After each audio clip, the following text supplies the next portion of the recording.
Good morning, student. Already second lesson theory also finished. Now third lesson. Third lesson is account of partnership firm fundamentals. ஒரு partnership firm ஓட accounts fundamentals பத்தி நம்ம இதில் பார்க்க போறோம். சரிங்களா? ஸோ அதில் content already நம்ம sums finish பண்ணிட்டோம். Introduction, meaning, definition, futures partnership பார்க்க போறோம். Already this all the chapter is some topic explained in commerce chapter. Okay, partners definition பார்த்திருக்கோம், futures பார்த்திருக்கோம். சரிங்களா? பார்ட்னர்ஷிப்னா என்னன்னு பார்த்திருக்கோம். சரிங்களா? Then partnership deed பார்த்திருக்கோம். So provisions of the Indian Partnership Act 1932. Partnership deed எப்படிலாம் உருவாக்குனாங்க, final accounts of partnership firm. This is one of some methods of the maintaining capital accounts of partnership. Interest on capital and interest on drawing of partners.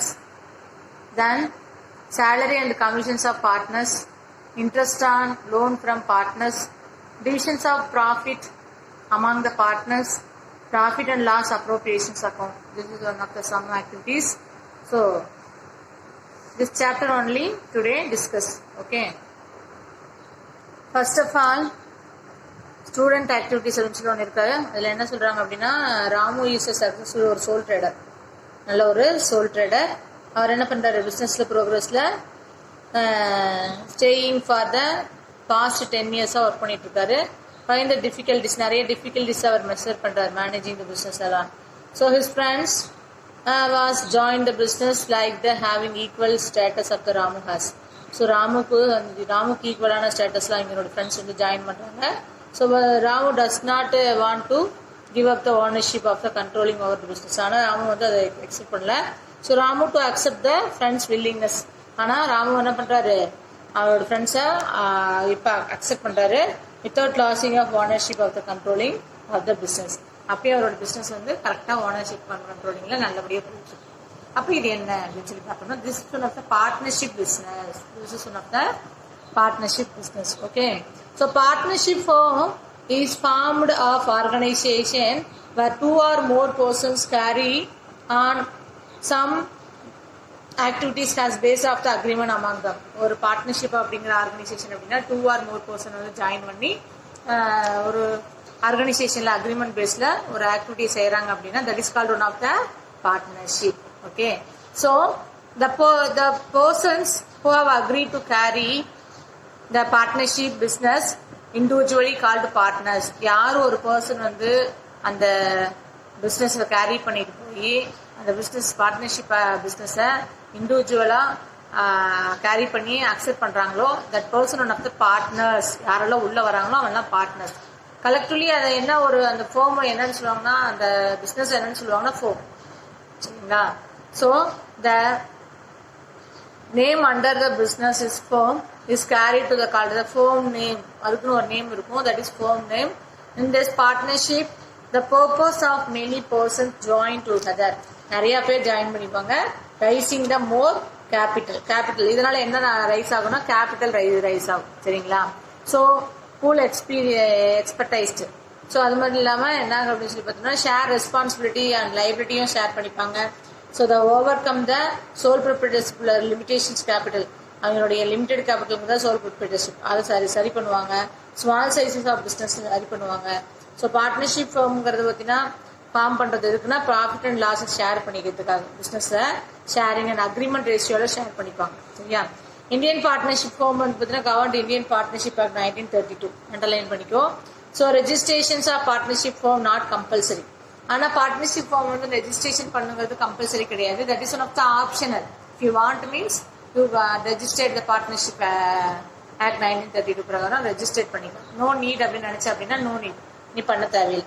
Our safe, உனக்கு safe அப்படின்னு சொல்லி பார்த்தோம்னா partnership வந்து registration பண்ணிக்கிட்டு அப்படின்னு சொல்லி பார்த்தோம்னா available benefit of the registration. நிறைய நல்ல பெனிஃபிட்ஸ் கிடைக்கும் ரெஜிஸ்ட்ரேஷன் பண்ணிக்கிட்டீங்கன்னா. அதுதான் உனக்கு சேஃபும் கூட. சரிங்களா? Then meaning and definition and features of partnership. Meaning and definition of partnership அப்படின்னா, when 2 or more persons join together form the business share the profit and loss, therefore the agreed ratio.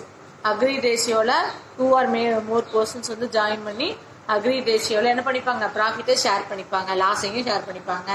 So relationship among this called partnership. அவங்களோட relationship என்ன relationship, partnership relationship. This business may be carry only by carry on by all or any one by acting for all. எல்லாத்துக்கு பதிலாக ஒருத்தர் act பண்ணலாம், இல்லை எல்லாருமே அதோட business ஓனராக act பண்ணலாம். அவங்களோட வில்லிங் தான். According to Section 4, Indian Partnership Act 1932, partnership defined as the relationship between the persons who are agreed share the profit of the business carried under any of them and acting for the all. அதான் ஒரு definition என்ன சொல்லுது அப்படின்னா, partnership act 1932 partnership அப்படிங்கிறது பார்த்தா ஒரு நல்ல ஒரு பார்ட்னர்ங்கிற ரிலேஷன்ஷிப்போட ஹூ ஆர் ஆல் யார் வேணாலும் அக்ரிமெண்ட் பேஸில் ஜாயின் பண்ணிக்கலாம் அண்ட் ப்ராஃபிட் அண்ட் லாஸை ஷேர் பண்ணிக்கலாம். எல்லாரும் ஆக்ட் பண்ணலாம் பார்ட்னர்ஷிப்ல ஓனரா. இந்த எல்லாத்துக்கு பதிலாக ஒருத்தர் ஆக்ட் பண்ணலாம். That is called one of the partnership அப்படின்னு ஒரு டெஃபினிஷன் வந்து பார்ட்னர்ஷிப் ஆக்ட் 1932 பிரகாரம் சொல்றாங்க. இம்பார்ட்டன்ட் டெஃபினிஷன் நோட் பண்ணிக்கோ. Next, features of partnership. So following essentials features of partnership. Partnership is and associations of two or more பர்சன்ஸ்னால உருவாக்குறது ஒரு partnership அப்படின்னு சொல்றாங்க. மேக்ஸிமம் நம்பர் ஆஃப் பார்ட்னர்ஸ் எவ்வளோன்னு சொல்லி பார்த்தோம்னா இஸ் லிமிடெட் டு 50. இதையும் அண்டர்லைன் பண்ணிக்க ஒரு 1 mark. So that should be an agreement among the persons share the profit and loss of the business. So agreement is oral or written implied.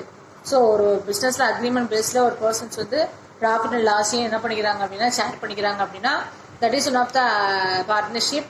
So அது ஓரலாக இருக்கலாம், ரிட்டலாக இருக்கலாம். சரிங்களா? Agreement must carry on business and share the profit and loss of business. So agreement பிரகாரம் அவங்க என்ன பண்ணுவாங்க, அந்த பிஸ்னஸ் கேரி பண்ணிட்டு போய் ப்ராஃபிட் லாஸையும் ஷேர் பண்ணிப்பாங்க. Business may be carry by all the partners or any of the acting for all. ஒரு பிஸ்னஸை எல்லா பார்ட்னரும் சேர்ந்து நடத்தலாம், இல்லை யாராவது ஒருத்தர் அவங்களுக்கு பதிலாக நடத்தலாம். சரிங்களா?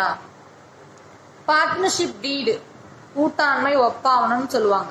சரிங்களா? தமிழ் மீடியம் ஒப்பாவன். ஒரு பார்ட்னர்ஷிப் டீட் அப்படின்னா என்ன அப்படின்னு சொல்லி பார்த்தோம் அப்படின்னா, partnership deed is a document writing that contain the term of the agreement among the persons.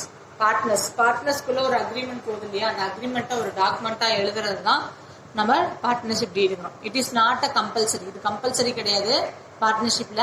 So partnership டீடுங்கிறது as per the Indian partnership act 1932 பிரகாரம் உருவாக்கப்பட்டுச்சு.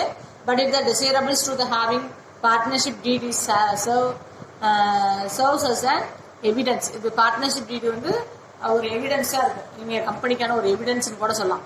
So term of the agreement among the partner, இந்த பார்ட்னருடைய அக்ரிமெண்ட்டுக்கான ஒரு எவிடன்ஸ்னு கூட நம்ம இந்த partnership டீடை சொல்லலாம். சரி, அப்போ எப்படியெல்லாம் இருக்கும் அந்த பார்ட்னர்ஷிப்போட கண்டென்ட், அதோட எப்படியெல்லாம் அந்த கண்டென்ட் இருக்கும், எப்படி எவிடன்ஸ்னு சொல்றாங்க அப்படின்னு சொல்லி பார்த்தோம்னா, ஜென்ரலி இது ஒரு இம்பார்ட்டன்ட் 5 மார்க். ஸோ பார்ட்னர்ஷிப் டீட் அப்படிங்கிறது 2 மார்க் பார்த்து வச்சுக்கோ. சரிங்களா? Definitions also 2 mark. So explain what is partnership deed, explain the content அப்படின்னு கேட்டாங்கன்னா சேர்ந்து 5 மார்க் வரும். சரிங்களா? ஸோ இது ரொம்ப இம்பார்ட்டன்ட், கொஞ்சம் கேர்ஃபுல்லாக கவனிங்க. Contents of partnership deed.